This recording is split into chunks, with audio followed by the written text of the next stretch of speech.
This is the Joy of Satan Forums. The date is Thursday, June the 15th, 2017.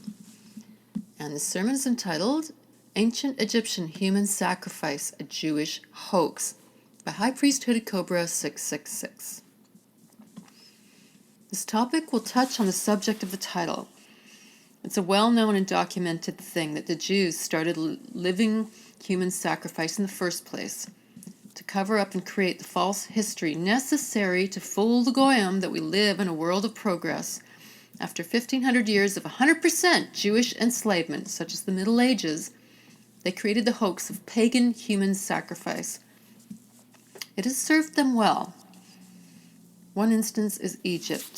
Supposedly Egyptians were also doing living human sacrifice. As people know, in Egypt, cats were sacred. Killing a cat or abusing them was punishable by death. Cats and animals were respected in society the same as any other human being. We can see why today, with a considerable amount of humans who are far more worthless than any cat or dog walking around in the case of some savages. Indeed, these animals help us way more in our survival. And then there's a picture of a mummified cat here from Egypt. But wait, let's look at this text where the bloody Pharaoh does the usual, sacrifices children and so forth. This was the everyday life in Egypt. The Bible has let us know about how corrupted Egypt was, which even in their fictitious book, they gave mercy to the kikes instead of sacrificing them to Moloch, random word for Melech, which means king, Melech Taus, the shaitan of the Yazidis, etc.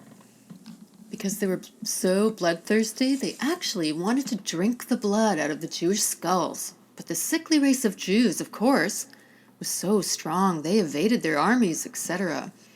All this seems extremely legit. Below, the absolutely real text on the Pharaoh, of course, cannibalizing as he normally did every day. The king orders sacrifices. He alone controls them.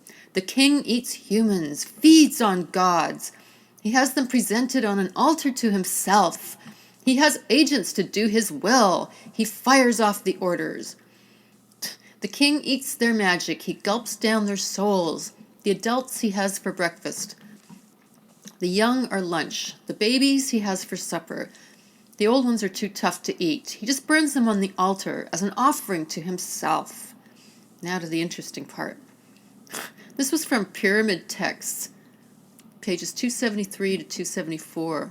Old Kingdom, of course, translated by Jacob Rabinowitz. Jacob J. Rabinowitz, 1899 to 1960, was a professor of law, notable for his English translation of one of the Mishneh Torah books. Rabinowitz was born in Russia and at a young age immigrated with his family to the United States. His father, Rabbi Moishe Zvi Rabinowitz, was a rabbinical leader in Brooklyn, New York. Rabinowitz studied law at Columbia University and New York University, later working under Commissioner of Investigation of New York City, William Hurlins.